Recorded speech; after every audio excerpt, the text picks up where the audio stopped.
Hey guys, it's Michelle, your virtual athletic therapist, coming at ya this week. Sorry we took a little bit of a break last week. Just was very busy, went out camping, did some hikes, and just reset and relaxed a little bit. Now with looking at, we are going to be opening up again right away here soon, so really great time to do that. So as you can also see, I've got a little bit of sun since probably the last time we connected.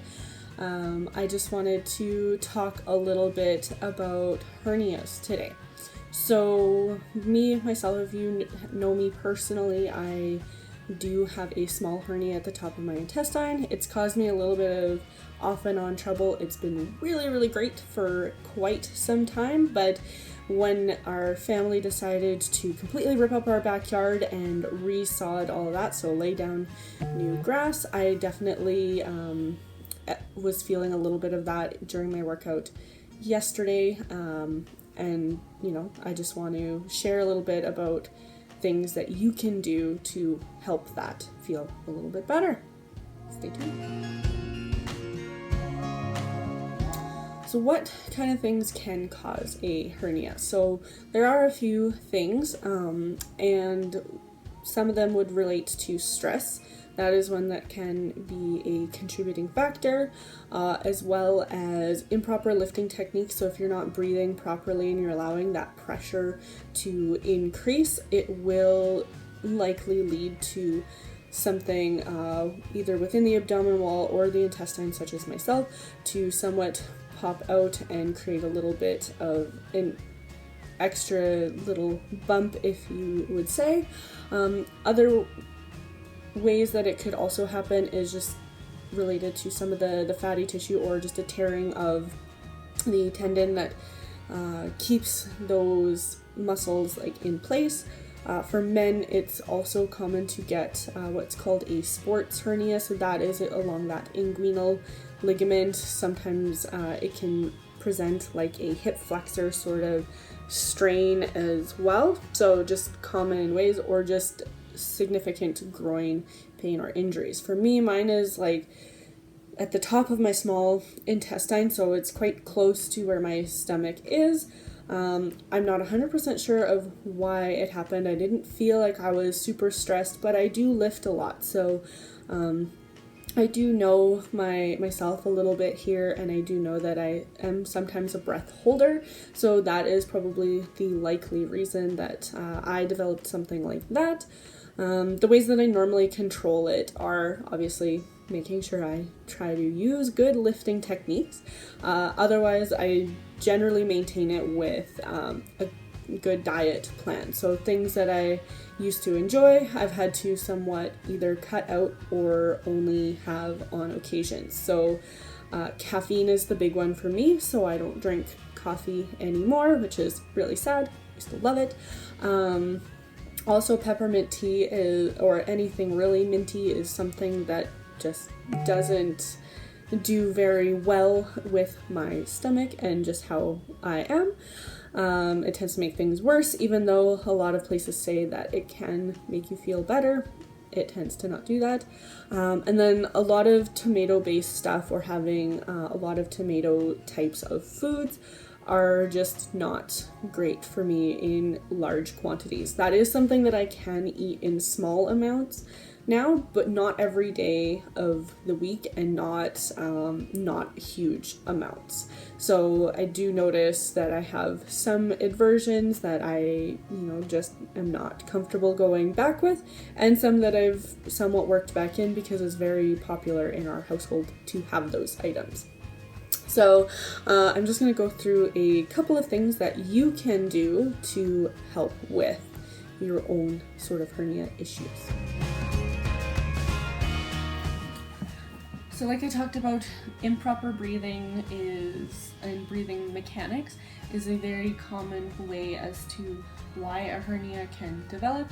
So what you want to make sure that you're focusing on, especially while you're lifting, is making sure that you aren't increasing that internal pressure and you are breathing normally through it. We are supposed to breathe a little bit through our stomach and equally through our chest. So we are supposed to get some rib movement in and out. It's not going to be a lot, but it definitely helps so that there's not a lot of compression in through the area as well. So let's go through a simple breathing exercise. So easiest to lay on your back, and then you place one hand on the stomach and one hand on the chest. I like to bend the legs just to take off any pressure from the abdomen and get a little bit more out of the slump. So you would start by just feeling what the movement is. Does it feel equal? Do you breathe more through your belly? Do you breathe more through your chest? And just starting at that phase. And then what you would do after is separate those movements. So try and not breathe through the chest, but rather breathe through the belly. So you see how the hand moves on the belly more. There. And then you would do about 8 of those, and then go up and do the chest and not try and move the belly.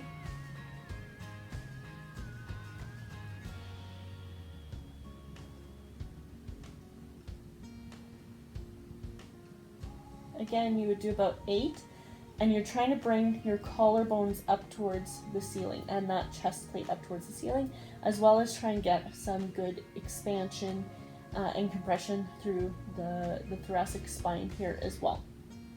The ribs, pardon.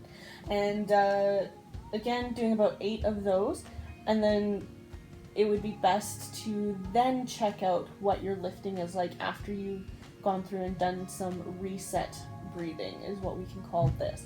Is you're just getting in tune and you're resetting yourself, because that will help with just getting the nervous system ready for those tasks. For this next one, you will need a foam roller, or you can use a fairly thick pillow or a couple of towels rolled up, and I'll show you why in a second. So that the bottom leg would be straight down in front of you, and then you place the opposite leg, the top leg, on top. So it then ideally hugs the foam roller. And then what you're going to do from here, you can start with the hand in this shortened position, especially if you're getting like a lot of T-spine sort of pain, upper back pain. That shortened spot is going to be better. Short lever is going to work best for you. If you don't have a lot of pain, long arm is perfectly okay for you as well. So you would start here. This other hand can be just relaxed up in front of you. And then as you breathe in,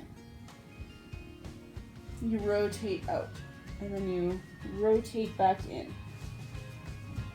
Rotating out.